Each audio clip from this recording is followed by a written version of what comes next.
Last time, we talked about how to stimulate more dissent and debate in our teams so that we can generate more options, evaluate them more critically, test our assumptions, identify hidden risks, and some make better quality choices. However, to implement those choices effectively, we have to be able to keep conflict constructive. That's the subject of this lecture.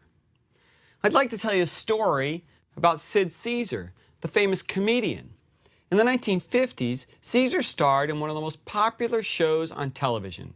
The title, Your Show of Shows. It was #1 in the ratings at a time when television was spreading like wildfire into American households around the country. The show had a famous writer's room filled with what would later become known as some of the greatest comedic writers of a generation. The writers for the show included Mel Brooks and Larry Gelbart, who later wrote for MASH, Neil Simon, Woody Allen, and Carl Reiner. And these writers fought and they argued, and the ideas flowed freely. Producer of the show was named Max Liebman, and he used to like to say, quote, "From a polite conference comes a polite movie," unquote.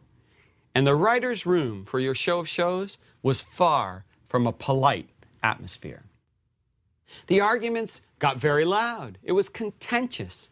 It was written that, quote, "Chunks of plaster were knocked out of walls. The draperies were ripped to shreds. Mel Brooks frequently was hanged in effigy by the others," end quote.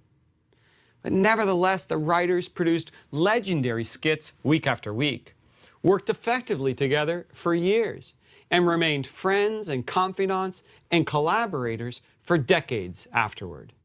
Somehow, the heated arguments represented what writer Mel Tolkien described as, quote, "good creative anger," end quote. The arguments were passionate, yet productive. People channeled their emotions in such a way that enabled people to debate without tearing apart personal relationships. Imagine, though, if a stranger walked into the writer's room one day, not knowing anything about the team's history, and he or she witnessed the madness that Caesar and others have described. Naturally, one might have had a hard time believing that this team could produce such a spectacular show, or that the members would actually enjoy working together for years. Tomorrow, if you tried to emulate this pattern of behavior within your team, you might very well have a disaster on your hands.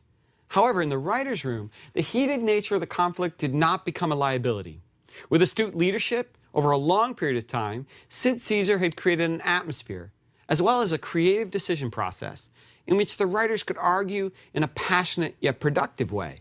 He'd created a context in which hanging a team member in effigy did not represent aberrant or dysfunctional behavior, but a healthy, funny, normal way of coping with task-oriented conflict and debate, with letting the differences of opinion flow freely without becoming defensive.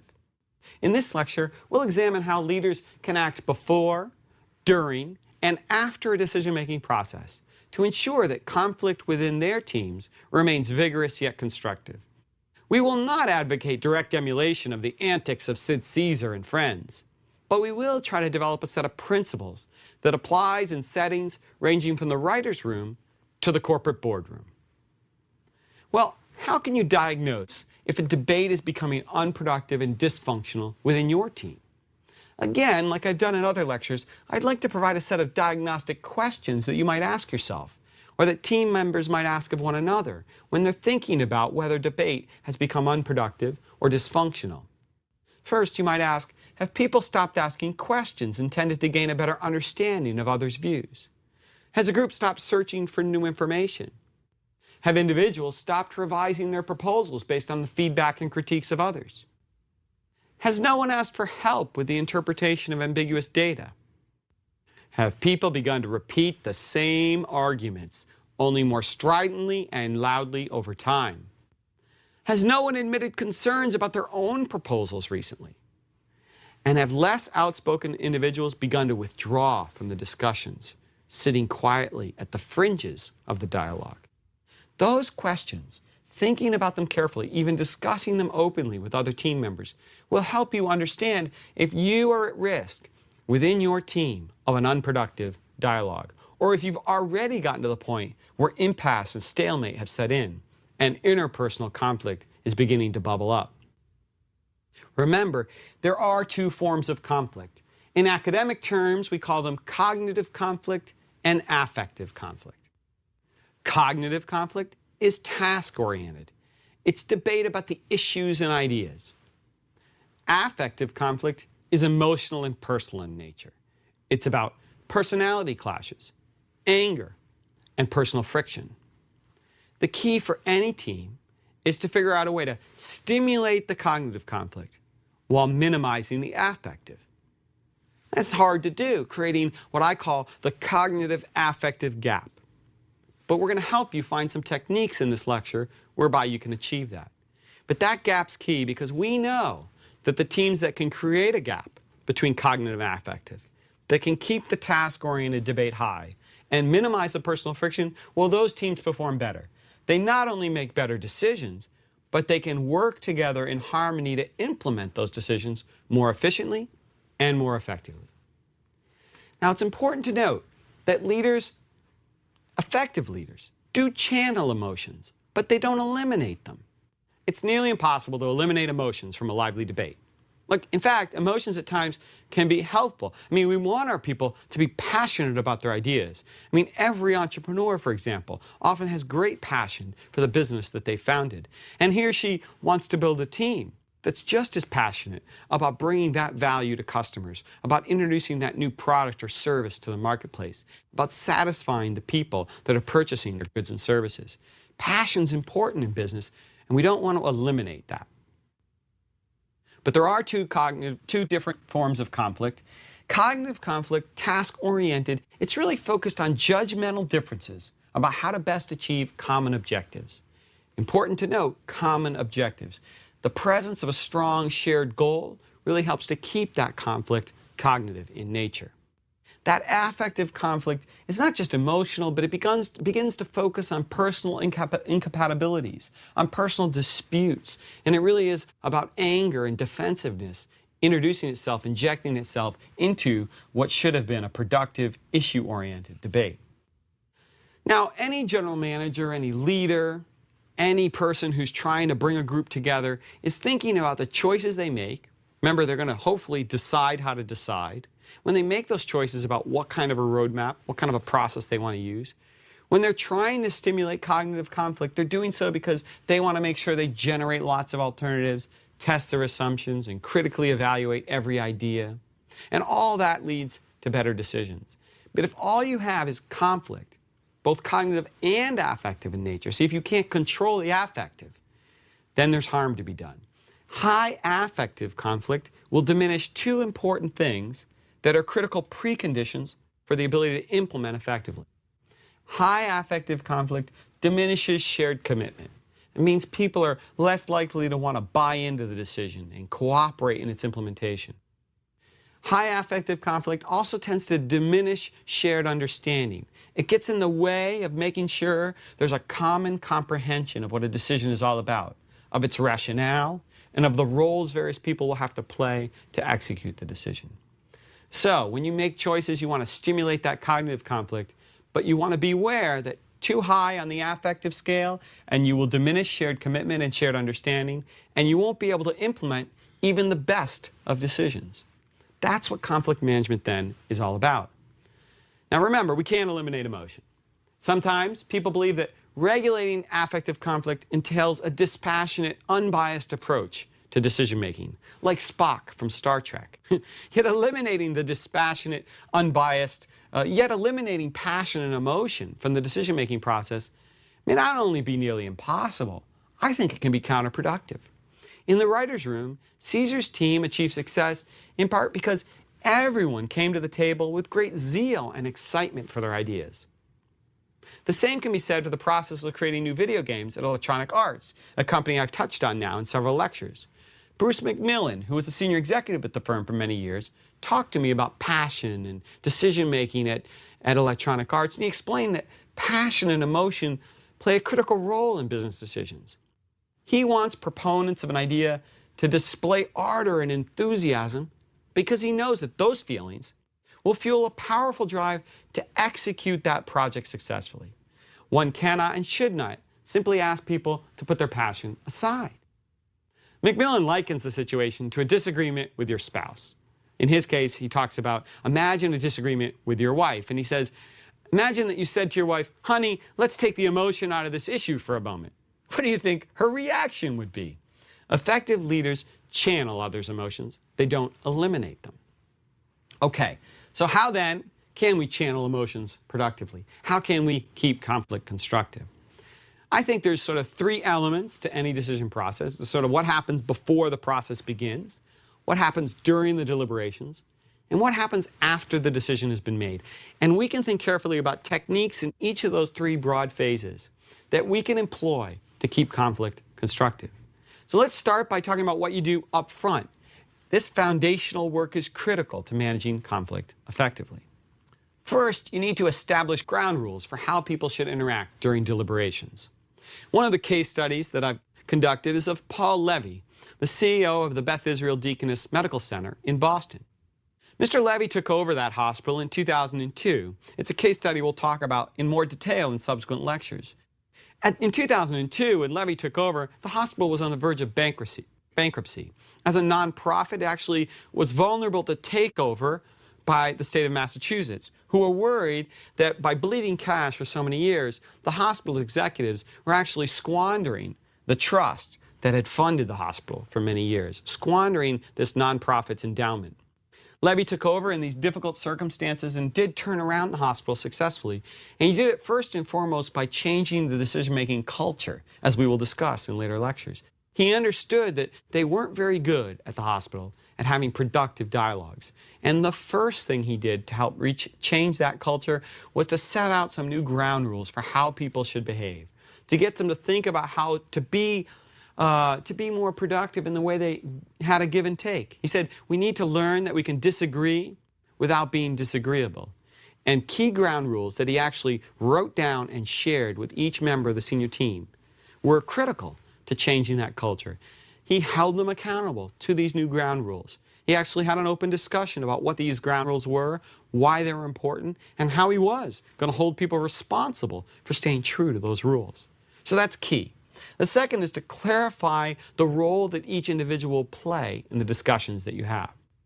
Let's go back to Kevin Doherty, that general manager at Sun Life Financial that I talked about in a prior lecture. Remember, I talked about an off-site meeting he had where he did a very good job of creating divergent thinking and stimulating the clash of ideas. During that meeting, he did something very interesting with his 16 members of his top team. He assigned them all to look at the issues that they were discussing from a different perspective. He actually asked them to play roles that they usually do not play, to get people to understand how their colleagues thought about problems. So for example, he asked the chief financial officer to imagine that they were the chief marketing officer. He asked the chief operating officer to imagine that they were the executive vice president of sales. By asking people to step into the shoes of their colleagues, he was hoping they would really understand the way their colleagues thought, what perspective they would take, what goals and interests their colleagues have, and that would fuel a more productive dialogue. I also studied a nonprofit called New Leaders for New Schools, an interesting nonprofit whose intent was to train principals who would have the leadership skills to improve America's public schools. The feeling was that many principals had great education skills, but had not gotten the kind of executive training required to lead 21st century schools effectively. New Leaders for New Schools set about to do this, but there were some disagreements early on about what the strategy should be for this nonprofit. And at one point, they had reached sort of a bit of an impasse, and they were worried that the conflict was becoming dysfunctional. And one of the firm's top leaders did something very interesting. He realized that there were two factions before him, one in favor of strategy A, the other in favor of strategy B. So he took the group in favor of strategy A, and he asked them to go off and write a 10-page plan, a 10-page document that argued why strategy B was in fact the right plan for the company. And he asked the group that actually believed in B to go write a proposal for why strategy A was the right plan to move forward. By asking people to actually make the argument of the other side, the leader's intent was to get them to really understand how the other side was thinking. The feeling being that this would help them have a much more productive dialogue and debate. It's very important to get people to step into others' shoes, to understand their perspective, so that you're not attributing bad intentions or motives to the other side, but instead understanding they have every right to think the way they do, and that they have good intentions. They share the overall goal to help the organization move forward. They just have a different view of how to get there. Okay, so before the decision process, we're setting norms, we're setting some expectations about people's roles. And remember, we talked about role-playing in our previous lecture. We said role-playing can help stimulate divergent thinking. It turns out that role-playing can also be helpful as leaders try to minimize affective conflict and resolve intense disputes. By putting individuals in others' shoes, a leader can help them understand better the motivations and interests of people with different views on a contentious issue. We've clearly said that's important. I think one of the reasons is it's very easy for us to get caught up in what our position is, rather than understanding what people's interests are and why their goals and objectives are different than ours. And, William Ury and Roger Fisher are famous negotiation scholars who really focus on the need to get away from what your position is, to really understanding one another's interests. They argue that helps make negotiations more productive. And I would argue it helps make any dialogue more productive, a focus on interests instead of positions. They say, quote, positional bargaining becomes a contest of will. Anger and resentment often result as one side sees itself bending to the rigid will of the other, while its own legitimate concerns go unaddressed. Positional bargaining thus strains and sometimes shatters the relationship between parties. Bitter feelings generated by one such encounter may last a lifetime. Clearly, these issues are important about understanding the other side, putting yourself in one another's shoes. And lastly, I think we need to remember that we need to build mutual respect, particularly with regard to differences in the cognitive styles of each team member. Remember, we don't all think the same. We make decisions in different ways. Some of us are more intuitive, others more analytical. Some of us rely on our emotions more than others. We have different cognitive styles, and if we understand one another's cognitive styles before we set out to make a tough decision, I think it's helpful in making that dialogue more productive. Now, what can we do during the decision process? I think there are a number of techniques we can do when we're in impasse, when we've reached a stalemate, to kind of keep that from degenerating into dysfunctional conflict. One idea is to present concepts and data in novel ways so as to enhance understanding and spark new branches of discussion.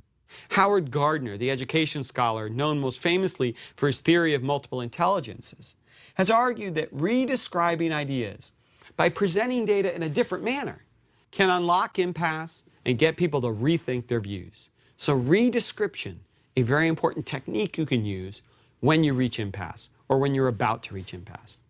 You also can revisit basic facts and assumptions when you appear to have reached a stalemate. One executive I interviewed discussed how he always brought people back to certain core facts and assumptions when the debate simply seemed to be in a deadlock among a set of competing proposals. The idea is to use that reach back to facts and assumptions to find points of common ground in those heated moments. We also, at times, need to redirect people's attention and recast situations in a different light when a stalemate appears to be emerging. William Ury, that negotiation scholar I cited earlier, has called this changing the frame. And we talked about frames in an earlier lecture and how powerful they can be. And he said, stalemate is one of those times when reframing can be very productive. Here's what he said. Reframing means redirecting the other side's attention away from positions and towards the task of identifying interests, inventing creative options, and discussing fair standards for selecting an option. Instead of rejecting their hardline position, you should treat it as an informative contribution to the discussion. Reframe it by saying, that's interesting. Why do you want that? Help me understand the problem you're trying to solve.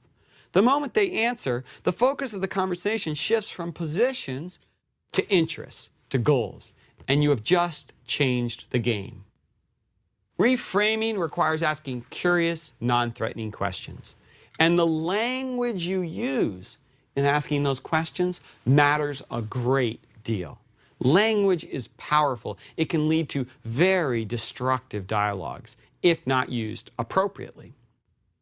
I want to talk for a moment about a particular case study of a dialogue that didn't go well at all, that became emotional and unproductive. And I want to talk about how it might have been reframed to lead to a much more productive outcome. The case I'd like to talk about is the Challenger space shuttle accident. This is the space shuttle accident that took place back in 1986. This has been studied by Amy Edmondson, one of my colleagues from Harvard Business School. The infamous teleconference is what I want to talk about. This is a teleconference that occurred on the eve of the ill-fated launch in 1986. It represents a powerful example of the lost opportunity to reframe a debate. Lots of anger and emotion emerged in that meeting. It was clearly not a productive conversation. Now, for those who aren't familiar with the Challenger shuttle accident, again, it's a topic we're going to cover in much more detail in a later lecture. But let me just summarize what happened there. The shuttle exploded during the launch that day because O-ring erosion occurred, because of the cold temperatures in Florida on the day of the launch. The O-ring erosion allowed hot gases to leak out on the solid rocket boosters, and that leaking of gases led to the explosion that killed Krista McAuliffe, that school teacher on board that day, and all of the other astronauts on the Challenger. It's a tragic outcome. As it turns out, at the teleconference on the evening prior to the launch, there was concern expressed about the cold temperatures at the launch. Roger Boisjoly, an engineer at NASA, argued quite stridently and forcefully that we shouldn't launch. The temperatures are too cold. I believe cold temperatures is what causes O-ring erosion. O-ring erosion had been happening on prior launches of the Challenger, and he seemed to think there was some correlation between cold temperatures and that problem with the O-rings. And that day, they were talking about a launch that would take place at 40 degrees Fahrenheit or perhaps colder. There was ice overnight on the launch pad, and Boisjoly was very concerned. But he couldn't get his point across. He couldn't convince management to delay the launch, and there were heated words exchanged during that teleconference. My colleague, Amy Edmondson, has pointed out that the meeting participants could have avoided a dysfunctional debate and perhaps even prevented the disaster by reframing the discussion as a collective learning and problem-solving process, not as a win-lose proposition. She points out that the people did not ask inquisitive questions during the debate, but instead found themselves repeatedly defending their own positions. People didn't try to understand each other's thinking. They didn't put themselves in each other's shoes. The lack of inquiry meant that people didn't learn from one another, and they didn't leverage the collective expertise in the room. They simply became frustrated and emotional. During the meeting, Roger Boisjoly presented data on the temperatures at launch for those past flights with O-ring erosion incidents. The evidence showed no apparent correlation between temperature and O-ring failure. Thus, senior management was clearly unconvinced of the threat. You haven't shown correlation. Why should we delay the launch? This seems to be some belief you have, not grounded in any data, in reality. However, if the group had looked at all flights in the graph that they actually put together, all flights, not just those with O-ring incidents, but all flights, if they had plotted that graph, they would have recognized very quickly that a correlation did exist. That in fact, the only time that they'd had O-ring problems was when it was relatively cold, and every flight without an O-ring incident was a very warm weather launch. No one during the discussions asked for more data of this kind.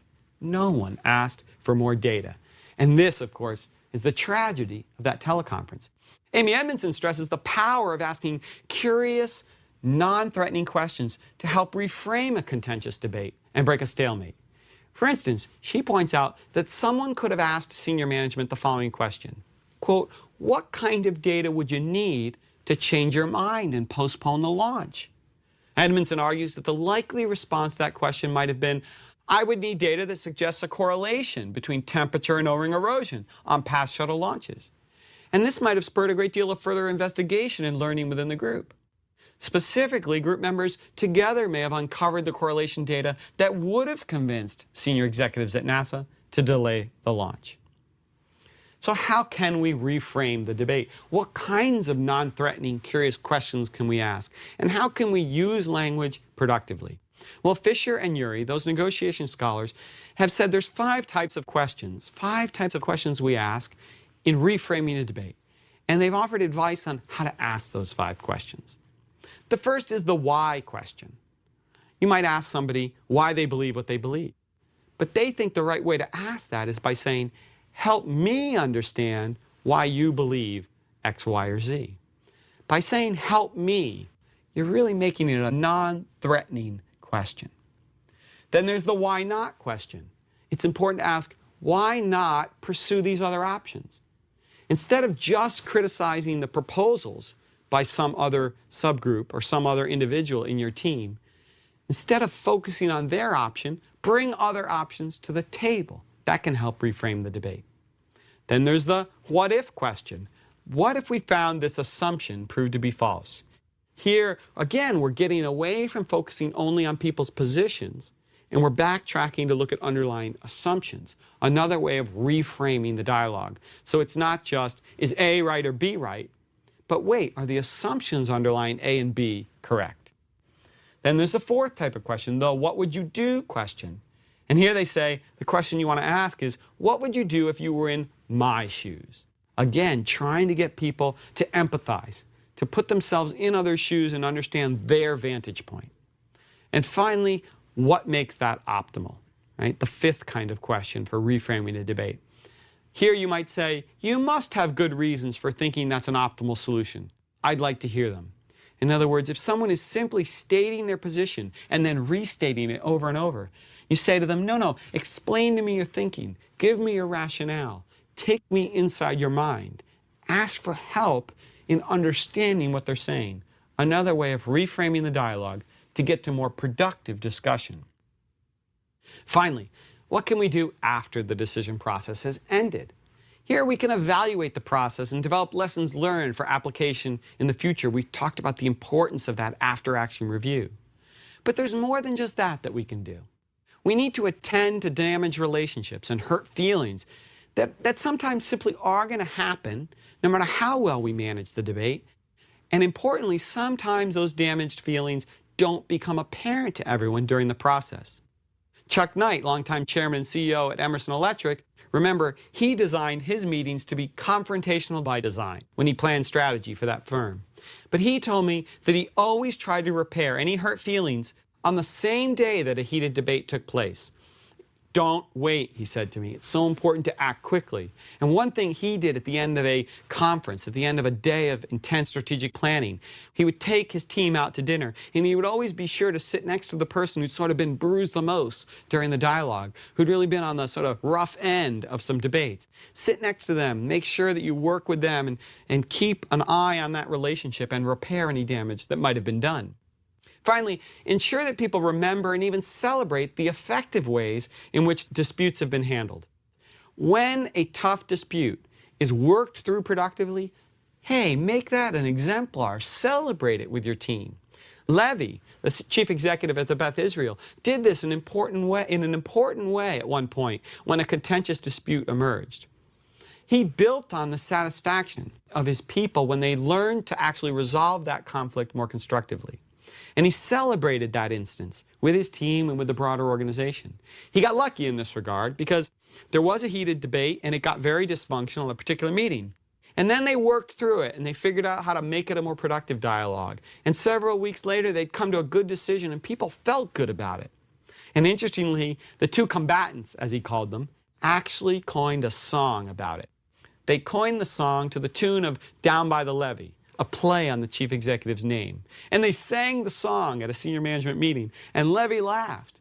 And then he told the story of the song and of these 2 combatants who had resolved their differences effectively. He told that story over and over and over, celebrating how they'd learned to have a productive dialogue and giving that as an example to the rest of the organization. A very powerful thing to do, to teach others the importance of key techniques for how to manage conflict effectively.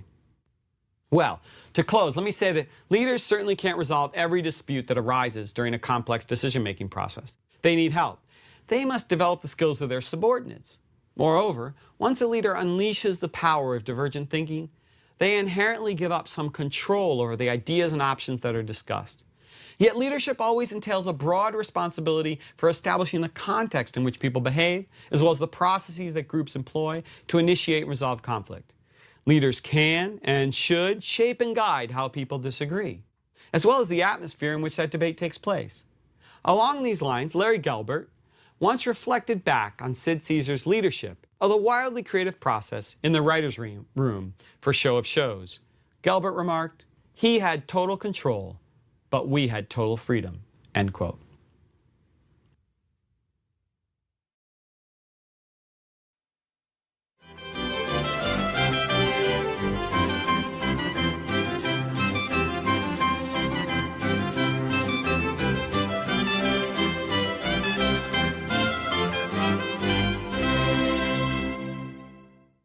In the previous lectures, we've been talking about conflict and divergent thinking in groups. In this lecture, I'd like to dive deeper to understand the sources of creativity in groups. We want to take a look at creative problem solving and one key process for stimulating creativity, namely brainstorming. Brainstorming is a process that has a lot of potential, but many groups fail to achieve this potential. We'll take a look at the process in action at one of the world's leading design firms, IDEO. But first, let's start with a story about Polaroid in this lecture. Polaroid, the once dominant company that ruled the world of instant photography for years. This company had great expertise in silver halide chemistry, optics, and electronics. Polaroid had a strong manufacturing capability and mass market distribution, and it allowed it to dominate the world of instant cameras. They had a deeply held business model, so-called razors and blades model, that of course now has become sort of a way of business for many firms. The idea is you sell the instant camera, not necessarily at a loss, but at a very low margin perhaps, and sometimes at a loss. But you make your money by selling many packages of film over many years. Just like with Gillette, they sell you the razor, and then they make money off of the replacement blades over many years. And so this deeply held business model, this is the way they did business. They understood we make money with film over time. We don't make money off of cameras. Well, over time, Polaroid, of course, was faced with some serious technological disruptions, the biggest of which was the digital imaging revolution. And interestingly, Polaroid saw digital imaging emerge, and they began to make substantial research and development commitments, starting way back in the 1980s. Ultimately, they did bring a prize-winning digital camera to market, but far too late.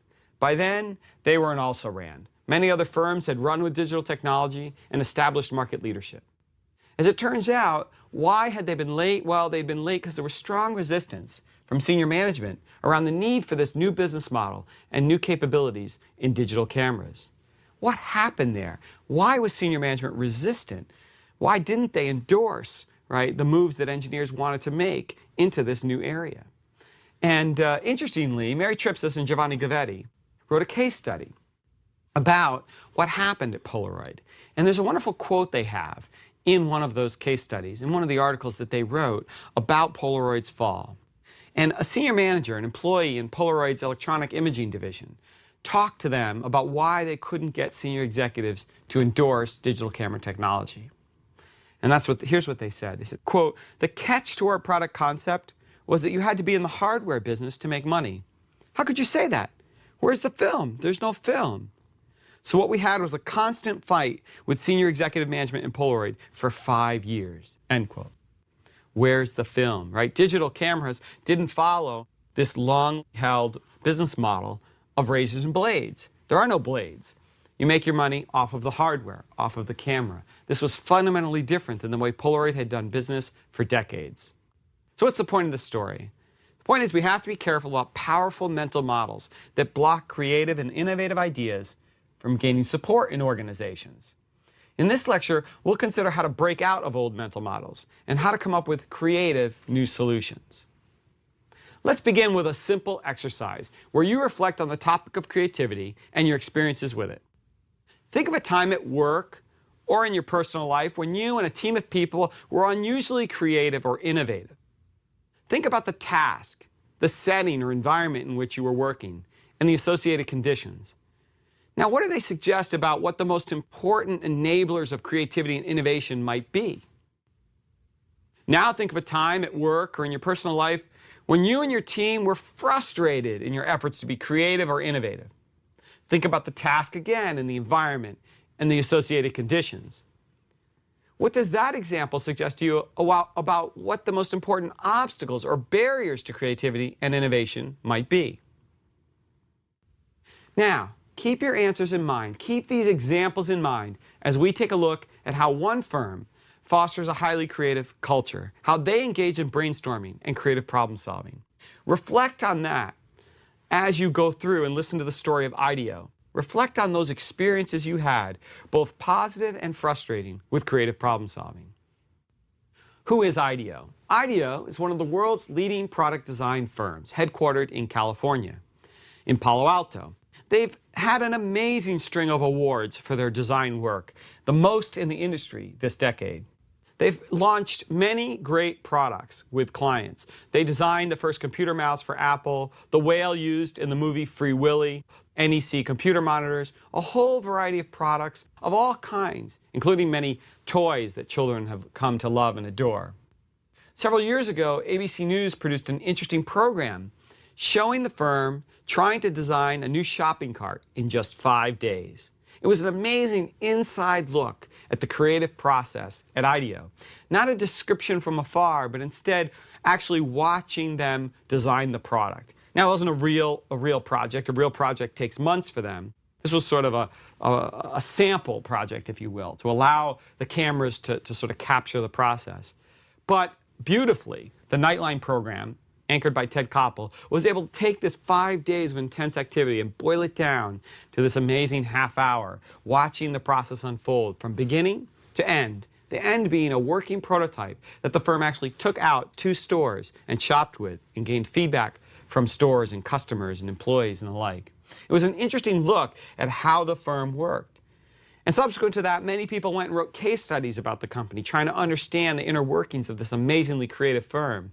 And one of the founders has written a book about how IDEO works as well.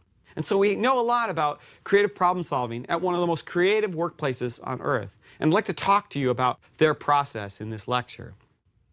Let's go through some of the key steps. In looking at them, I've identified a number of key phases in the process by which they're able to engage in such creative design.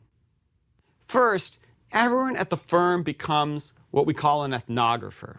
They're like Margaret Mead, the anthropologist who is a pioneer in ethnographic research.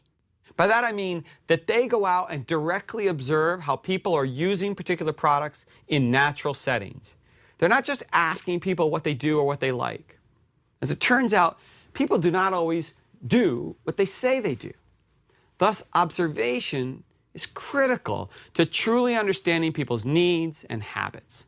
They don't simply issue surveys. They get out there and do the social science of watching how people use products, how they shop, how they consume them in their homes and workplaces. And by directly observing and taking pictures, they capture the reality of how these products are being used. And from there, they come up with what the problems are, what the opportunities for improvement are, and that launches their creativity. It's sort of the legwork they do, the foundational work that becomes the basis for amazing brainstorming. They come back from this time in the field and then they share what they've learned from their data gathering in a wide open session where everyone is encouraged to inform others of what they've seen, what they've watched when they've been out in the field, what they learned from talking to experts. Then they begin to generate ideas and they go through a brainstorming session where they get as many ideas out on the table as possible, where they don't critique one another's ideas at that point. They practice what's called deferred judgment. In other words, wait to criticize ideas. Let's just get as many wild ideas, as they call them, on the table as possible. And later, we'll narrow down the list of wild ideas. And so they work hard at the beginning to sort of keep people, they ask them to refrain from criticism, to practice deferred judgment, so as to get as much brainstorming going as possible. Then, they begin to filter down those ideas. And at first they do this through an interesting voting procedure, where they have people going around the walls and placing Post-it notes next to ideas they find promising. And this happens in silence, where where people are not talking to one another. Again, so people can't influence one another. They want people to sort of independently make some judgments and quietly kind of issue their votes. And this begins to allow them to take all those wild ideas and narrow them down. It's a fascinating process of generating creative thought. The leaders play an important role here. They do periodically have to intervene to shape the process and keep the team moving. And they want to make sure they don't get bogged down. They're helping the team come from this period where they had, wonderful amounts of wild ideas and begin to say what's practical, what's doable, how do we narrow it down to what we can actually execute for a client. They engage in rapid prototyping throughout this process, an essential part of any kind of creative invention. They're trying to create crude prototypes where they have something physical to work with, and they use that to then drive new ideas. They even build specialized prototypes at times that focus on one particular product dimension to help drive their innovative thinking. For example, during the shopping cart project that ABC News captured, at one point they said, let's take 4 important dimensions to the consumer. We'll build 4 prototypes, each one worried about optimizing only that dimension, for example, safety. Let's build the safest shopping cart we can imagine, without regard for shoppability or convenience or other things that we care about when we think about shopping carts. They did that because it allowed them to get very creative on the issue and then not worry about the other issues. And then they could come together and bring the ideas together and merge them to create the final product. They have subgroups work in parallel at times at IDEO to create divergent thinking and speed up the creative process. So they've got people, multiple subgroups working on the same issue who then come together and share what they've found. And lastly, they then take the prototypes out to the field to gather lots of feedback as additional inputs into the creative process. And that's really important, getting those users, getting those experts involved to offer their view. The shopping cart project is a fascinating piece of video to show to students because they're able to see this in action. And you see some interesting things by watching that aren't always there when you read write-ups and case studies or when you read the founders as they describe what they've done. You notice, for example, that they have a bell at IDEO to ensure deferred judgment. What's a bell? What's the bell do? Well, they actually ring the bell if someone is criticizing other ideas early in the brainstorming process. The bell is a way to remind people to practice deferred judgment. And that's an important principle in this creative problem-solving process. They put ground rules and shared norms up on the walls at IDEO. Ground rules and shared norms are critical for creative brainstorming. You want to make sure people abide by those norms so that they don't corrupt the process. And so norms like encourage wild ideas, build on the ideas of others, practice deferred judgment, they're written on big posters and they go up along the walls of the firm. At times, we see in the shopping cart project that the adults stepped in, as they said. What does that mean? Well, the leaders play an important role. They at times do have to intervene in the process, but they're not there to tell people what to do. They're there to help guide the process, to help move it along. In a way, this harkens back to what we talked about when we talked about John Kennedy. He wasn't telling the team what to do in the Cuban Missile Crisis, but he certainly was shaping and guiding that process along. We see that here too at IDEO in the creative problem-solving process. The adults are stepping in to make sure the process stays on track and to introduce new techniques for generating other kinds of creativity if they feel like the group has gotten locked in too closely to one idea.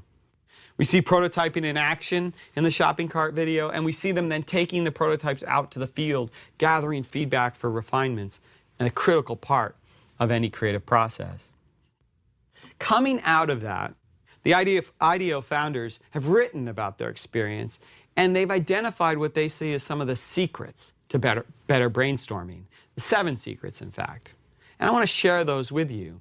I think they're very important as we think about the keys to good creativity in team. Number 1, sharpen the focus. Start with a well-defined goal or problem you wish to solve. Some people think that creative problem solving is about simply just a blank sheet of paper and kind of going off and beginning to think big thoughts. But what IDEO would argue is, in fact, it's much more helpful if you've got a goal, if you're clear on kind of what's the task at hand. You can revisit that goal and the problem you wish to solve over time, but you need to have a launching pad for people. Second, they argue that playful rules are important. And the idea here is that the rules around things like generating wild ideas and practicing deferred judgment, those rules offered in a sort of a playful way are critical to making sure a productive dialogue takes place. They number their ideas and they put them up on the walls. The space remembers, they argue. That's another piece of this. Write down your ideas on something that everyone can see easily, like flip charts and walls and giant rolls of paper that are taped up on those walls, and then number the ideas so that everyone can quickly reference them. Don't have everyone taking notes. Have a scribe doing it. Very, very important, so that everyone else can pay attention to the dialogue at hand. And then build and jump. Decide when to build momentum and when to switch gears. And the facilitators are critical in helping to do that. Sometimes you need to work with the same idea for a while, and sometimes you really need to switch gears to get a group out of a rut. And lastly, the last two secrets to better brainstorming. Stretching your mental muscles. Doing some warm-up work. Getting out into the field and surfing the web and going to the store and reading articles. Don't start by just gathering a bunch of bright minds in a room. Start by sending the bright minds out there to get information and to see what's in the world, and then begin the brainstorming process. And lastly, get physical. Use 3 dimensions to spur your thinking. Bring products, components, and crude models to your session.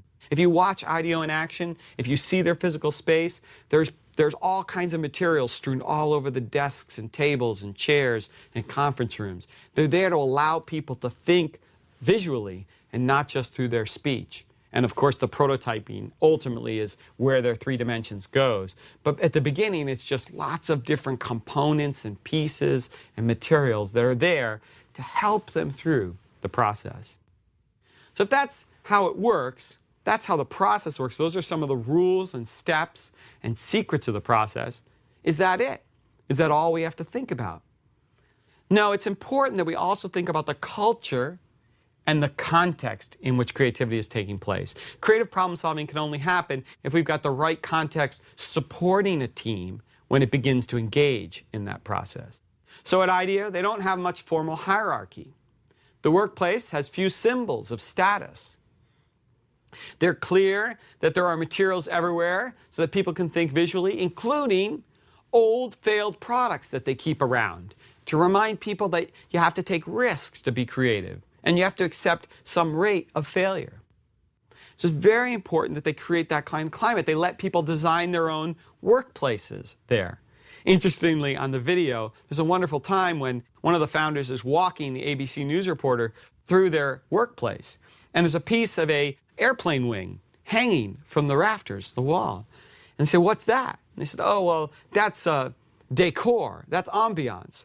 The team said we needed that to help stimulate their thinking. And so they literally have a piece of an airplane wing hanging from the ceiling. They've got allowing people to build their own workspaces, people hanging their bikes from the ceiling. And the rule is, the culture says, you know, they didn't ask permission. They did it. Better to ask forgiveness than permission. That's part of the culture they've created there. So very important to remember, it's not just about steps in a process and secrets to better brainstorming. It's about creating a context conducive to creativity. And then what does the leader do? They don't tell people what to think, what to design. They guide and shape the process and intervene to keep it on track. Team leaders and facilitators, therefore, must be chosen carefully. They're not based on seniority, or they're not chosen based on technical capabilities. They have to be the people who have the skills to communicate, the interpersonal capabilities to help bring the team together and keep that dialogue flowing freely. And the leaders, of course, have to openly encourage people to disagree with them. The leader has to acknowledge they can't always be right. And that's very, very important, a critical part of what IDEO is preaching to its people, that the leader isn't always right, that the leader's role there is to keep things moving. And an important point in the shopping cart project that ABC News captured, the leaders stepped in and said, now is the time for us to take all these wild ideas and build 4 prototypes, each optimizing one critical dimension of a shopping cart, of what users care about with regard to a shopping cart. So one cart focused on shoppability, the ability to maneuver through the store very effectively and efficiently. Another focused on safety. Another focused on being able to perhaps use technology to get through the checkout line more quickly with scanners and the like integrated into the cart. The leaders are the ones who had stepped in from all those wild ideas, picked 4 critical areas, and sent them off to work on prototypes. It was a quick intervention that proved to be a catalyst to the creative process. So, in capturing all of this, if we had to give some advice as to what are 4 of the key elements in any creative process based on what we've learned by studying firms like IDEO and the teams there, I think I can summarize it in 4 key elements, the first of which is you have to use experts and expert knowledge in an appropriate manner. There are many examples of how experts can be wrong, particularly when the external environment suddenly changes, or when the environment is simply turbulent for a long period of time. We have to be careful that we don't just defer to the experts. Creative problem solving is about using experts and leveraging them, but not trusting them blindly. It's about being able to challenge the experts, because expertise is often defined based on past success. But if the world is changing quickly, that past expertise may not be relevant to future situations. As an example of the limits of expert knowledge, let's consider 2 pioneers, 2 legendary figures in the field of computers, and what they said at a particular point in time in the history of that industry.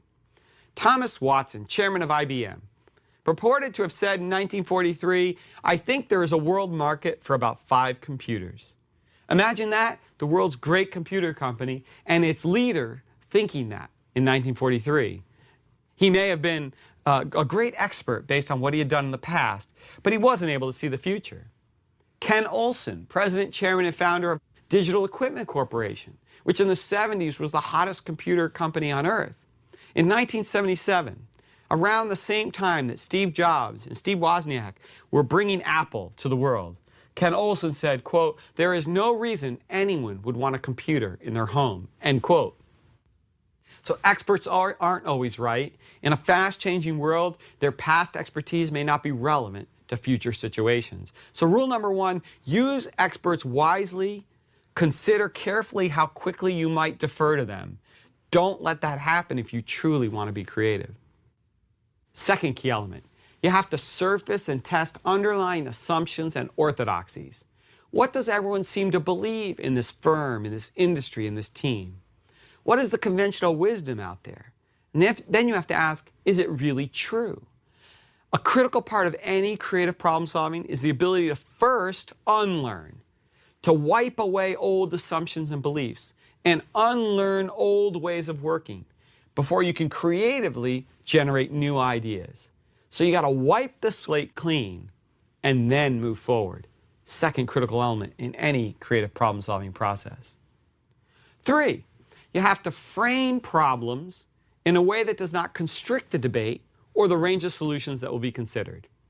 You have to use multiple frames on the same issue.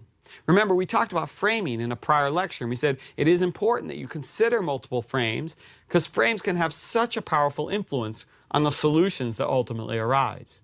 For IDEOs that designed the shopping cart, they identified different areas of focus. They identified different consumer needs, and so they framed what a shopping cart should be about from these different perspectives. They thought about it from the perspective of the shop owner who cared about theft. They thought about it from the perspective of the shopper, the professional shopper, the mom with child, the different kinds of shoppers. All these different frames help them think about the different needs and different attributes that a cart needed to address.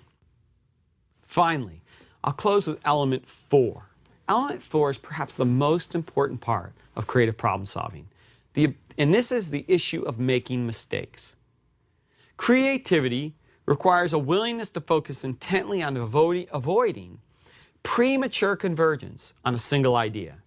You have to defer judgment and generate many diverse ideas. But you also have to be willing to experiment and willing to fail. Willingness to fail and encouraging people to make useful and intelligent mistakes turns out to be critical in any creative problem-solving process. Ideas won't always work, and that's okay. You have to make people feel comfortable that they can make mistakes, or they won't bring wild ideas to the table. They won't be willing to try new things. You cannot begin any creative problem-solving process if people fear failure, if they fear making mistakes. So the most important element of any creative process begins with attitude. It begins with cultivating an attitude that says, it's going to be okay if I fail. Now, not all failures are okay, of course. How then does one distinguish those failures which are more acceptable from those that are more inexcusable? Well, leaders need to examine how individuals behaved before, during, and after the failure. I mean, you want to understand, did they go through a good decision-making process that led to a particular course of action? And then during the process, you have to ask, how did they react and adapt as the plan veered off course? And after the failure, you have to look at how they behaved in the aftermath, the extent to which they accepted responsibility for their mistakes and tried to learn from them. So we want to encourage, we want to make people feel it's okay to fail, but we want to be very clear and communicate very clearly what we view as acceptable failures and mistakes that are part of the creative process and what we view as inexcusable. If a poor decision-making process has been used, if people didn't react and adapt as their plan began to veer off course, and if they didn't take responsibility after a failure, well then that no longer becomes a tolerable mistake. It no longer becomes okay. Let's give two examples of companies that grapple with this issue of making it okay to fail as an important attitude, as an important foundation for creativity in the firm. Maxine Clark founded and continues to serve as chief executive of Build-A-Bear Workshop, a company that aims to bring the teddy bear to life for children and families. Clark's firm does so by enabling children to create customized and personalized teddy bears in their stores. Kids choose what type of bear that they would like. Store associates stuff, stitch, and fluff the bears for the children. And then the kids choose precisely how they'd like to dress and accessorize the teddy bear. Well, if you have young children or grandchildren, you surely have heard of Clark's firm. It's a huge hit with young people. Clark has built an incredibly successful company, growing it to over $350 million in revenue over the past decade. She has done so by delivering a world-class customer experience in her stores. And Clark credits her store associates, who constantly find ways to innovate and be creative and improve the experience. How do they do it? For starters, they tend to not fear admitting a mistake or surfacing a problem. Clark's attitude toward mistakes explains her associates' creative behavior, at least in part. She doesn't punish people for making an error or bringing a problem to light. She encourages it. Now, Maxine Clark credits her elementary school teacher, Mrs. Grace, for instilling in her this attitude toward making mistakes long ago. As many grade school teachers do, Mrs. Grace graded papers using a red pencil. However, unlike most of her colleagues, Mrs. Grace gave out a rather unorthodox award at the end of each week. She awarded a red pencil prize to the student who had made the most mistakes. Why? Mrs. Grace wanted her students engaged in the class discussion, trying to answer every question, no matter how challenging it was. As Maxine Clark wrote, quote, "She didn't want the fear of being wrong to keep us from taking chances. Her only rule was we couldn't be rewarded for making the same mistake twice," end quote. Clark has applied her first grade teacher's approach at Build-A-Bear by creating a red pencil award. She gives this prize to people who have made a mistake but who have discovered a better way of doing business as a result of reflecting upon and learning from that error. Clark has it right when she says that managers should encourage their people to experiment freely and, quote, "view every so-called mistake as one step closer to getting things just right," end quote. Of course, her first grade teacher has it right as well when she stressed that people need to be held accountable if they make the same mistake repeatedly. Failing to learn constitutes the bad behavior that managers should deem unacceptable. Clark makes that point clear to all of her associates. There's one other firm that has made mistakes and failure an important element of building a creative culture. And that's one that many of us know quite well, Pixar Animation Studios, now considered the leading computer animation company and studio in the world. They're a very creative company, and a few years ago, Walt Disney purchased them. Disney realized that their animation studios had fallen in terms of capability and popularity with children.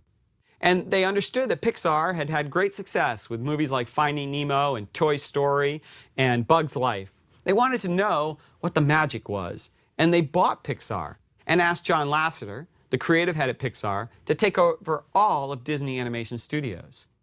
And it's interesting, one of the things he did in his early time as the new head of Disney Animation. He resurrected the creation and production of shorts, those 5-minute movies that used to precede Disney classics. Disney used to love making shorts, and they were an important part of Disney back in the 1930s. They hadn't done them so much more recently. Pixar loved making shorts. They were a process of experimentation. Pixar is an interesting place. They have a quote from one of their senior executives who likes to say, "You have to honor failure." And he notes that they put failed scripts and failed pieces of animation on the walls at Pixar to remind people that great things come from failures that happen along the way and learning from those failures. Well, Lasseter has resurrected shorts because he wants to sort of create an atmosphere where more experimentation can happen and where the cost of failure is low. He wants to create opportunities for rapid, low-cost experimentation. So he's asked young talent if they can make shorts. Given them a budget, it represents less than 2% of the money required to fund a major animated film. It costs $2 million or so, perhaps less, to produce a 5-minute short, while the expense for a feature film often runs well over $100 million. Chuck Williams, a veteran story artist at the company, commented. He said, quote, "They allow you to develop new talent. Shorts are your farm team, where the new directors and art directors are going to come from. Instead of taking a chance on an $80 million feature with a first-time director, art director, or head of story, you can spend a fraction of that on a short and see what they can do." And so this has become an opportunity. It's okay to fail. It's a low-cost, rapid way to experiment and spark creativity. So most important of all, beyond all the secrets of brainstorming and all the key steps in the IDEO process, it's about creating the right attitude. And the attitude has to say, it's okay to make mistakes, to throw out wild ideas, to experiment, if we can do it intelligently, if we can do it in a low-cost and rapid way, and if we can learn from every one of those mistakes, so as not to make the same mistake twice.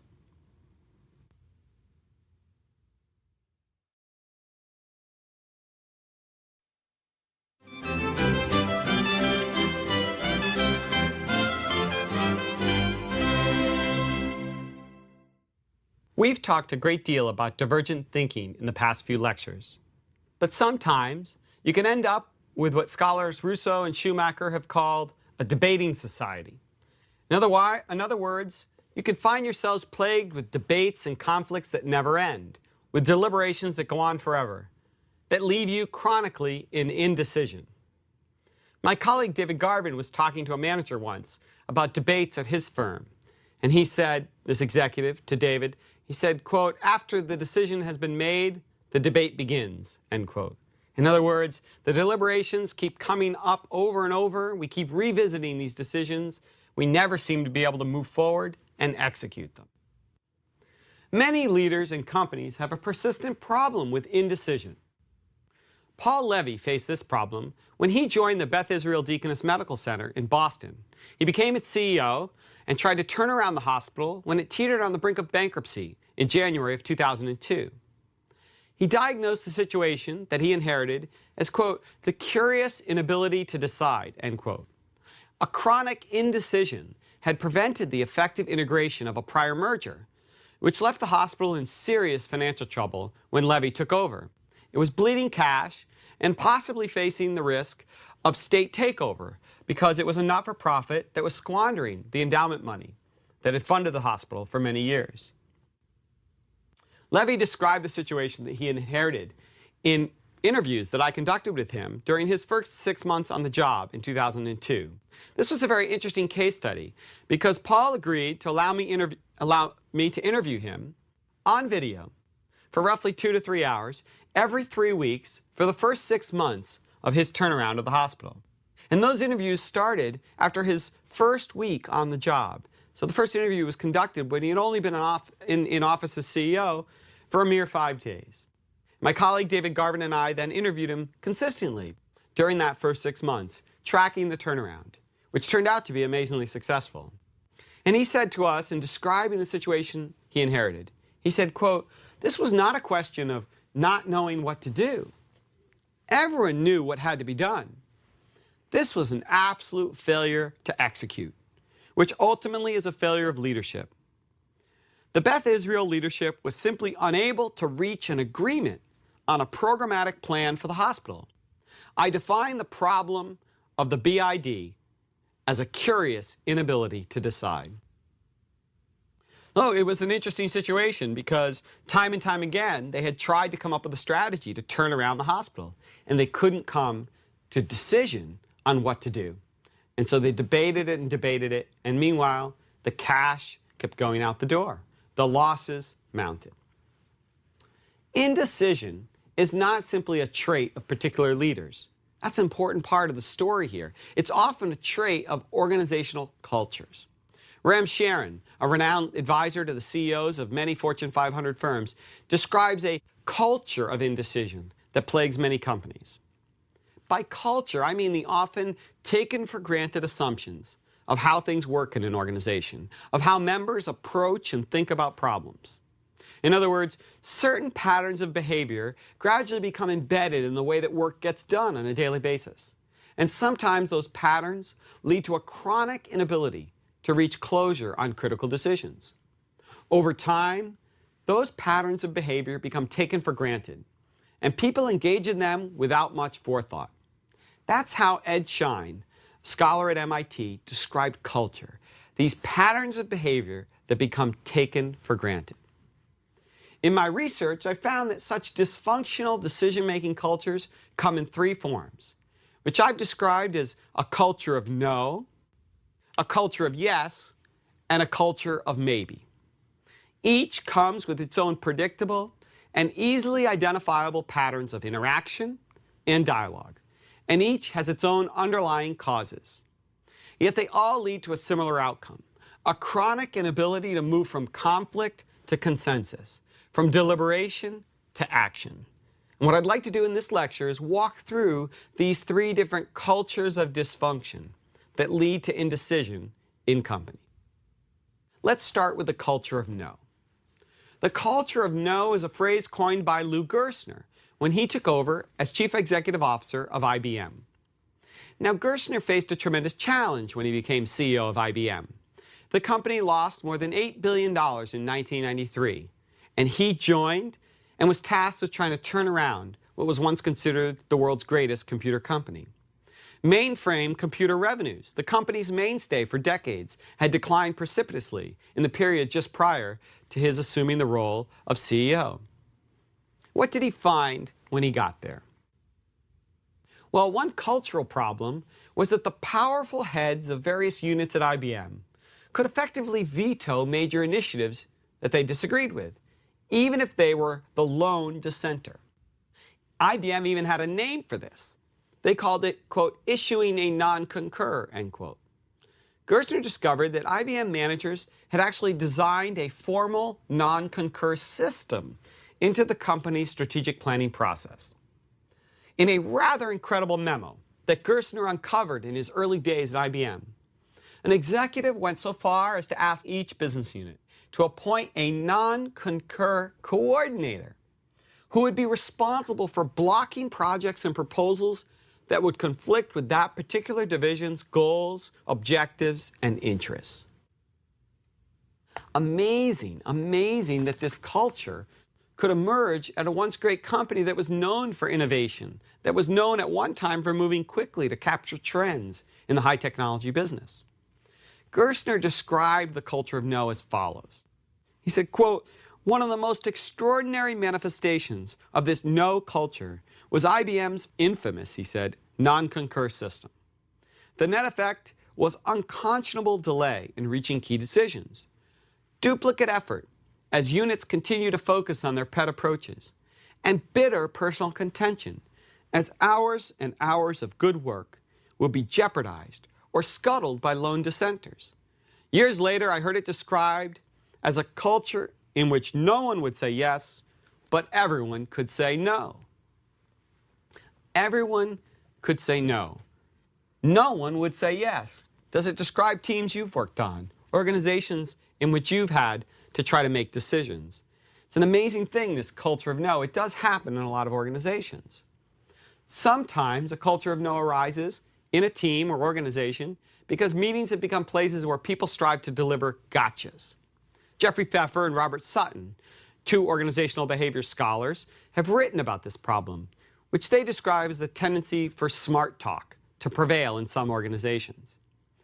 By that, they mean that some organizations reward those who are great at dissecting others' ideas, even if they offer no options or alternatives themselves. You get rewarded for good gotcha moments, as if you were still in an MBA classroom. In fact, Pfeffer and Sutton first noticed this notion of smart talk in MBA classrooms, where they noticed that students sometimes got great grades because they became very adept at the gotcha moments, where they could dissect another student's proposal and explain what was wrong with that particular plan.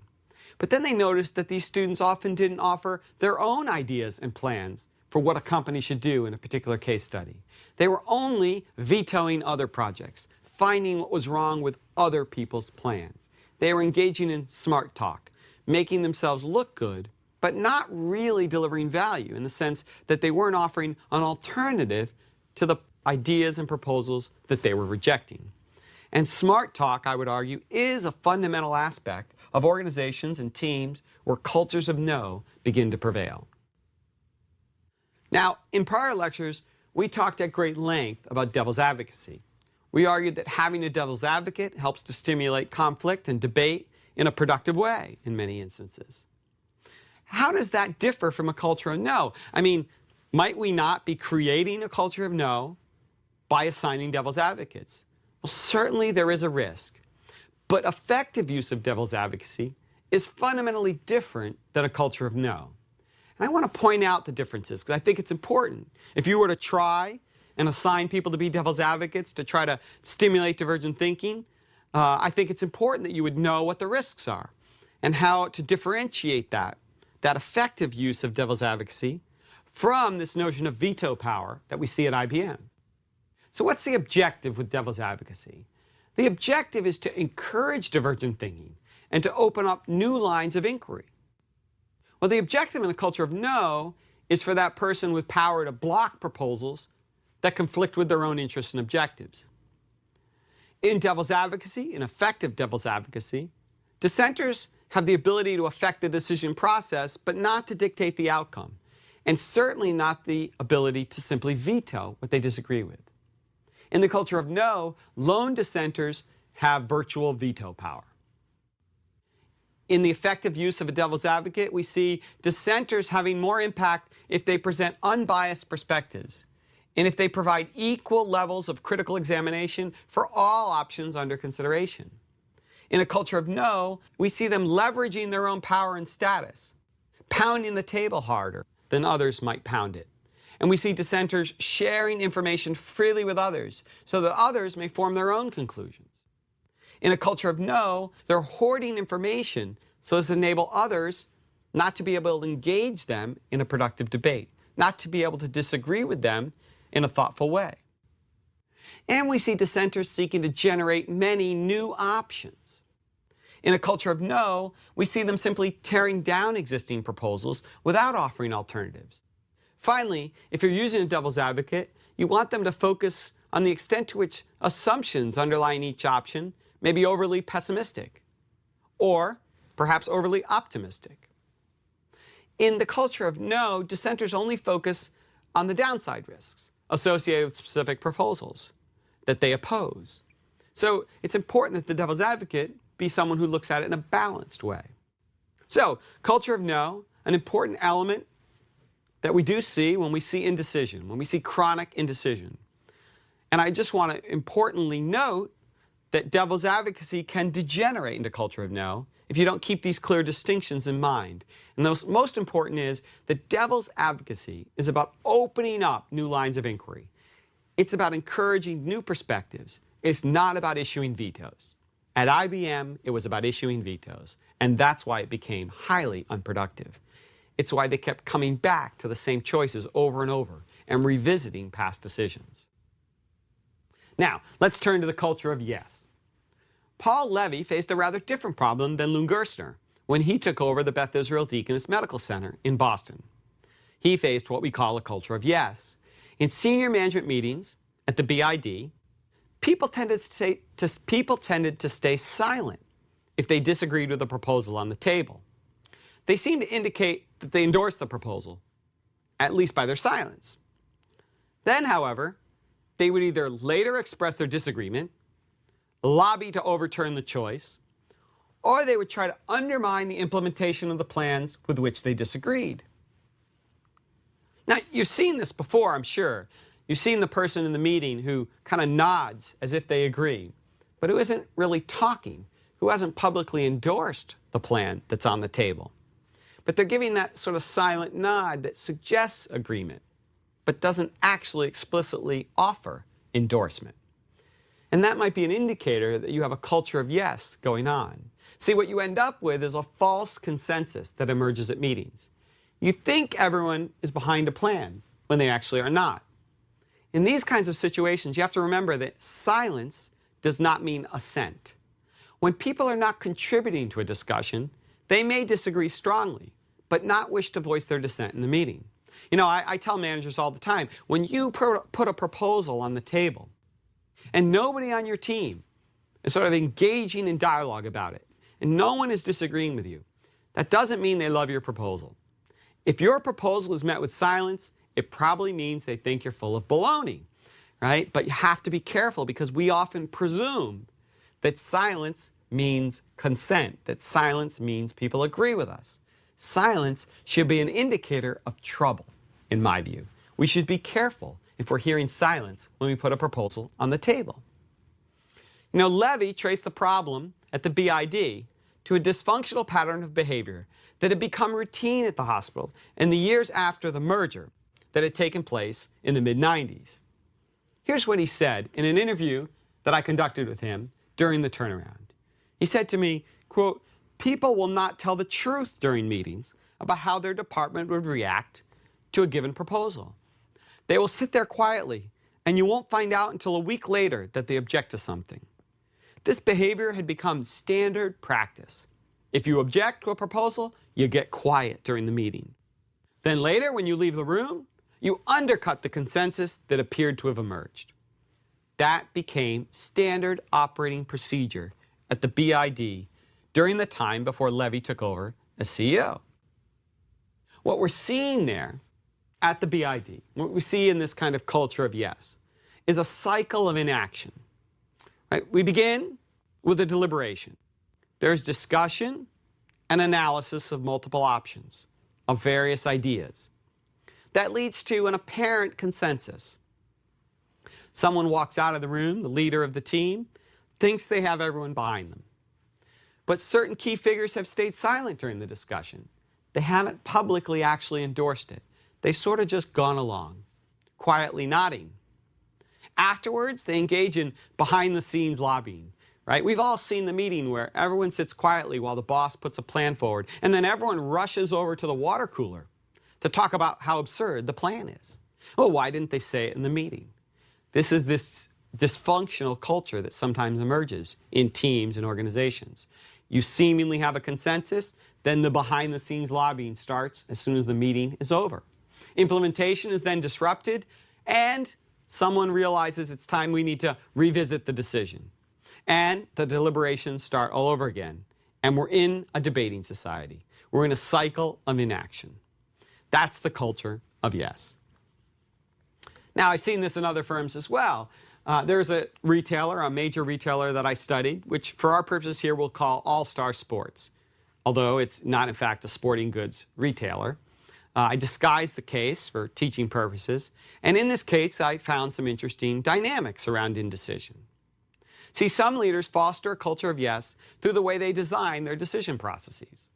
That is, they develop routine procedures for analyzing and reviewing alternative courses of action that actually encourage managers to work behind the scenes to block decisions with which they do not agree. Take the example of Don Barrett, which is a fictional name, a disguised name, of the division president at this discount retailer. Barrett acknowledged that his management team often found it difficult to reach closure on decisions. He said to me, quote, "We tend to allow issues to resurface.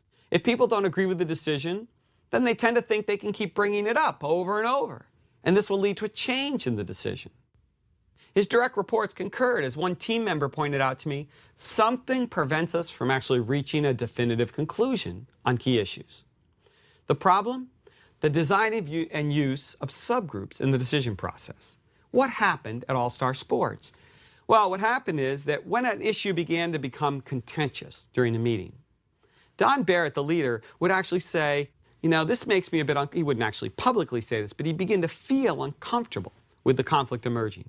And he would ask a subgroup to go off and study the issue, to take this contentious issue offline, as he liked to say. They would go and come up with a recommendation as to what to do to handle this issue. They would meet with the president and get his endorsement of that recommendation. And then they would go back to the full team to, quote, get ratification of the choice. Well, what happened? Everyone on the team who wasn't involved in that small subgroup viewed it as a fait accompli. They said, clearly the president has already endorsed this. Why are we even discussing it at this point? And they would stay silent in the meeting, knowing that it didn't seem the politically savvy thing to do to express disagreement of a decision the president had clearly endorsed. They would wait, and then would begin the behind-the-scenes lobbying, the efforts to undermine the decision that already had been made, the efforts to reopen the decision and to revisit it later. And so the cycle of inaction continued. Finally, let's turn to the culture of maybe. A culture of maybe entails management teams that strongly desire to gather as much information as possible, so much so that they get caught in what's often termed analysis paralysis. Analysis paralysis is when you constantly delay decision and action because you think that just a bit more data and a bit more analysis might clarify your choice. The culture of maybe afflicts people and organizations who have a hard time dealing with ambiguity, or who engage in conflict avoidance when someone disagrees with the majority position of the group. When we think about information search, we have to remember that there's always some theoretical optimal amount of data that we should gather. Think of it this way. The cost of gathering information tends to rise at an increasing rate. That is, when you already have 90% of the available data on an issue, the incremental cost of gathering additional information is much higher than if you only had 10% of the available data. That last bit of data that you need to gather to get to 100% certainty, it's very costly to gather that data. Meanwhile, the benefit of gathering additional information tends to exhibit diminishing returns. In other words, when you already have 90% of the available data, the incremental benefit of gathering additional bits of information tends to be much smaller than when you only have 10% of the available information at hand. Thus, what you ideally search for is when there is the biggest gap between the total benefits of gathering data and the total costs of gathering data. Put another way, as an economist might say it, you want to gather additional information as long as the incremental benefit exceeds the incremental cost. Of course, you can't calculate these costs and benefits as a leader.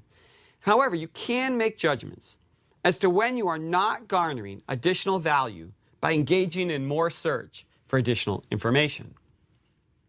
But we see lots of leaders who can't really gauge this value equation. They have a hard time pondering the benefits versus costs. They allow search to go on endlessly, hoping for 100% certainty. We've all been in teams and organizations where this happens, where someone sort of just can't pull the trigger, where they want more information and more data, where they want that sense of certainty. And so at times, the culture of maybe happens, when we wait and we wait and we wait, thinking, can we turn all the maybes into yeses and nos? Can we get to certainty? And that's the third form of indecision. So we have the culture of no, when people essentially exert veto power, dissenters run amok. We have the culture of yes, where people stay quiet in the meeting, making it seem like they're saying yes, when in fact they disagree. And then later, they're undermining the decision and trying to reopen the deliberations. And we have the culture of maybe, where people are hesitant, looking for certainty, searching for data, and finding themselves in analysis paralysis. These are the three dysfunctional patterns of behavior that I've seen in my research, which lead to chronic indecision in teams and organizations. Now, of course, when leaders face a chronic problem of indecision, they often look for ways to accelerate decision-making in the organization. They seek shortcuts. They might look for analogies more frequently, and we've talked about how analogies can be a flawed way of reasoning at times. They might try to adopt rules of thumb that have become conventional wisdom in their industry or organization, but sometimes those rules of thumb become outdated and they don't realize it. They might imitate what their competitors are doing, even though simply copying your rivals is unlikely to lead to competitive advantage. So we seek shortcuts at times because we kind of get frustrated with indecision, and we're looking for some, quick and easy way to overcome it. But often those shortcuts don't work. We have to really tackle the fundamental cultural problem. That's the only way to really get beyond the issue of this cycle of inaction. Then, of course, we have to ask, where do indecisive cultures originate? Where does this all start? If we're going to tackle these kinds of cultures, we really need to know what their origins are. Where is this coming from? Why do organizations and teams end up in this kind of a situation, in this kind of a state of paralysis? I think groups find themselves in this kind of a problem because these cultures originate from past successes that groups and organizations have had. Some variant of what appears to be dysfunctional behavior now actually worked for that team in the past. Let me give you an example. This notion of something that worked in the past but now appears dysfunctional seems to have been the case at Digital Equipment Corporation under its founder, Ken Olsen. Certain behaviors that Olsen used to make decisions with his senior team during the rise of digital in the 1970s and early 80s proved remarkably effective. And indeed, it was a remarkable rise for that firm. They were on top of the world. But then those behaviors and routines of decision-making became rigid. And when the environment shifted, the firm could not adapt its culture of decision-making. And they found themselves in a chronic state of indecision. And the world, turbulent as it was, with high technology moving so quickly, passed them by. In this fascinating look at the company's history and how digital evolved from its beginnings to its ultimate fall when it was finally sold to a competitor, Massachusetts Institute of Technology professor Ed Schein described Olsen's decision-making philosophy. He pondered the rise and fall, and he tried to understand what Olsen was all about. Now, Schein had an inside look because he was there as a consultant during virtually the entire history of Digital Equipment Corporation as an independent company. He had helped Olsen in terms of how he built the firm and how he built the culture, and so he really understood it at a very granular level. And here's what Schein said about Olsen. He said, "I also observed over many meetings that Olsen had a genuine reluctance to say no. He preferred the group or the responsible manager to make the decision. It was pointed out over and over again in interviews that many of digital's innovations were not Olsen's ideas, but that Olsen created a climate of support for new ideas so that subordinates felt empowered to try new and different things." That's the way Olsen liked to run the firm, and it led to a great deal of innovation for many years. In fact, Olsen liked to think of this company as a marketplace of ideas, and he felt that the best strategies and decisions would emerge from the conflict and competition in that marketplace of ideas. He enjoyed playing the devil's advocate and probing people's thinking, but he didn't want to dictate choices to his people. Olsen let his people hash out their own differences.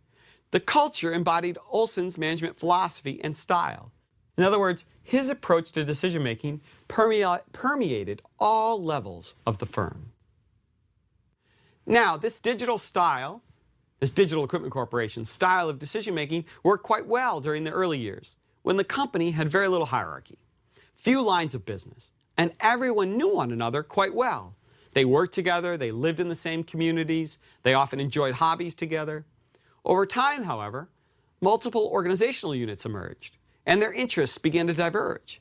People did not know others who worked in different functional areas. The marketplace of ideas began to break down. Good concepts had trouble achieving priority and garnering resources. And bad ideas seemed to never die. Affective conflict, political stalemates, and endless recycling of ideas and proposals began to characterize the firm's decision-making processes. In short, the culture created by Olson had become rigid, and it didn't adapt as needs and pressures from the external environment and internal organization changed. As new leaders take charge and witness a tendency for indecision in an organization or team, you can take a few first steps toward transforming that culture by examining how you as the leader interact with your own direct reports. One can begin to alter the culture by modeling desired behaviors as he or she leads the top team's decision-making processes, fosters constructive conflict, and yet still achieves closure in a timely and efficient manner. Group members take their cues from those dialogues and deliberations. With some deft coaching and timely feedback, those managers can begin to change how they interact with their subordinates as well. Leaders set the tone. Leaders can begin to transform a culture of indecision, and if they do that, if they work with their team and change the way decisions are made with their team, those people then go out and change the way they make decisions with their teams. And so we begin to see an unraveling of the old dysfunctional behaviors and the emergence of new ones. Ram Sharon writes, in talking about chronic indecision and cultures of indecision, he writes, quote, "By using each encounter with his or her employees as an opportunity to model open, honest, and decisive dialogue, the leader sets the tone for the entire organization," end quote. Well, what then are these behaviors that leaders should model for others? How does one foster commitment and shared understanding, and ultimately enhance the likelihood of achieving timely closure on contentious issues? This is ultimately what we care about. We want to know how to defeat a dysfunctional culture of indecision. How do we get to commitment and shared understanding, cooperation in the implementation process? How do we get to timely closure? How do we do that? We want all that debate, but now we got to get to convergent thinking. We got to get to a decision everyone rallies behind. For the answer to these critical questions, we move to the next lecture.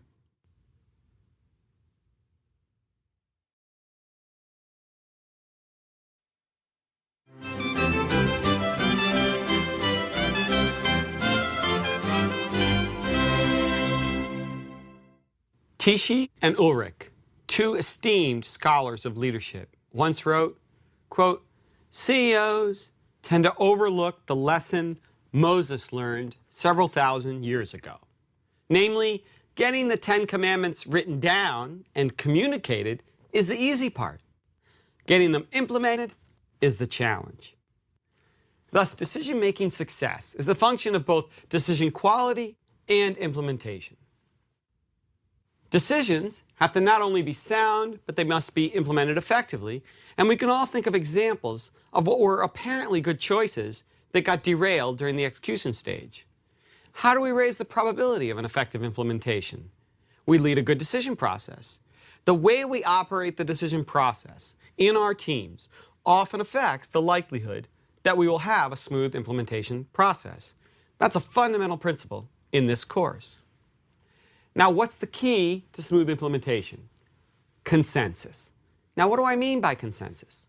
Well, let me start by what I don't mean. I don't mean unanimity. We saw the perils of striving for unanimity during our lecture on groupthink. I don't mean agreement or majority vote. I don't mean gathering your team together and singing Kumbaya and having a group hug. Consensus, as I defined it, actually as scholars Wooldridge and Floyd first defined it, is defined as the combination of shared commitment and shared understanding. Commitment means that people are dedicated on the team to cooperating in the implementation of the decision, even if they don't agree on all points.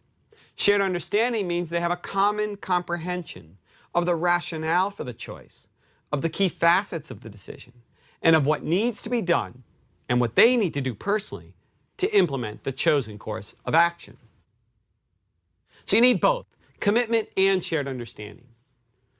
And remember, we talked about divergent thinking, we talked about the problem of indecision, and now we're moving toward how do you get to convergent thinking and closure. And commitment and shared understanding are fundamental to convergent thinking, to getting the group ultimately to a place where they can move forward together in the implementation process. But you need both. Commitment without understanding is blind devotion. You need understanding because you can't micromanage all of the micro choices made on the front lines during implementation. You need people to make their own decisions as they see conditions change during the execution process. In moments of ambiguity, you need people to understand the big picture and to make decisions consistent with your overall vision and intent. Similarly, understanding without commitment won't work. You need people invested in a chosen course of action, both emotionally as well as intellectually. You need them to have both. Now, we've talked in prior lectures about the importance of constructive conflict and vigorous debate, and we need to avoid groupthink to get good decisions. But that conflict can make it harder to achieve consensus, which means you may have a good decision that cannot be implemented because of the friction created during the deliberation process. So how do you get there? How do you build commitment and shared understanding out of a process of deliberation and dissent, divergent thinking and debate? Well, the key, as I will argue in this lecture, is that you must have a broad perception within the team that the decision process was both fair and legitimate. Not the outcome. You're not trying to make sure everyone believes that the outcome was fair. Some people ultimately will not think the outcome is fair. That's inevitable when there have been disagreements of opinion. But you want everyone to believe that the process of deliberation and of choice was fair and legitimate. Now let's consider a strategic alliance decision that I studied in my own research. Again, we'll disguise the firm because it's a sensitive defense contractor and a sensitive decision made by that defense contractor. We'll just call the director of strategic planning at that firm Mark Ager for purposes of our discussion. Mark is a disguised name. Now, Mark's firm had designed a software application that was earning rave reviews from its primary customer. The U.S. military employed the company's innovative expert diagnostic system for the control, maintenance, and repair of sophisticated weaponry. Now, they had the opportunity to sell this to commercial customers, including a major automaker. But this defense contractor lacked the sales, marketing, and distribution capabilities required to serve non-defense customers. What do? You form a strategic alliance with a software firm that could help them take this technology to market, to commercialize it profitably and quickly before others imitated them. Well, how did Mark Ager go about forming the alliance, finding an alliance partner? He moved quickly. He identified several software firms offering similar types of products, and he initiated informal conversations with members of those organizations. He consulted a few colleagues about potential partners, but he played it very close to the vest, as he told me, until he had learned more about each firm and come to some conclusions. He worked closely with one senior colleague and found what they viewed to be the perfect match, the perfect firm with which to partner. Now he decided to bring his colleagues on board, but he found it tough to build consensus, even though few actually had strong objections to the chosen partner. Someone said, one of the other members of the team told me, as champion, he, Ager, sold it. He sold the concept that we had to have an alliance or a partnership. Once the process started, it was relatively secretive. I knew it was going on. If I asked some pointed questions, I'd get some answers. But there were no briefings, no discussion. There was no passing of document around for view, anything of that sort. See, they felt that he, Ager, and his colleague that he had closely confided in, that those two had not managed an open and transparent decision process in which people with diverse perspectives, interests, and expertise had an opportunity to influence that final decision. Some managers indicated to me that they felt this choice was preordained. By the time they had an opportunity to weigh in with their opinions, this thing was pre-cooked and pre-baked. It was a fait accompli. What do we learn from this example? Remember, most people actually agreed with Ager's decision. They liked his choice of an alliance partner, but they didn't like the process. People care about process, not just outcomes. They want that process, of deliberation and decision to be fair and legitimate. They don't want decisions to be preordained. They don't want to be presented with fait accompli. Sometimes we think consensus building is about persuasion after the decision has been made. But building commitment and shared understanding begins with the construction of a solid foundation to that decision-making process. A good leader tills the soil so it's fertile for consensus building by creating processes that are fair and legitimate. What do I mean by this notion of fairness? Well, not everyone will get their way during a vigorous deliberation in a decision-making process. But they are much more likely to commit to the final decision if they think the process was fair. Now, scholars John Thibault and Lawrence Walker first demonstrated that people engaged in a legal dispute, mind you, these scholars were from the legal field, they showed that people engaged in a legal dispute do not care only about distributive justice, i.e., whether the outcome constituted a fair and equitable division of resources among the parties in conflict. Their work challenged the fundamental notion that people only cared about the extent to which they received a favorable verdict in a legal proceeding. These two scholars illustrated that a disputant's satisfaction with the verdict was, quote, affected substantially by factors other than whether the individual in question had won or lost the dispute, end quote. In fact, the choice of procedure for resolving the dispute mattered a great deal. For instance, these scholars showed that disputants cared a great deal about whether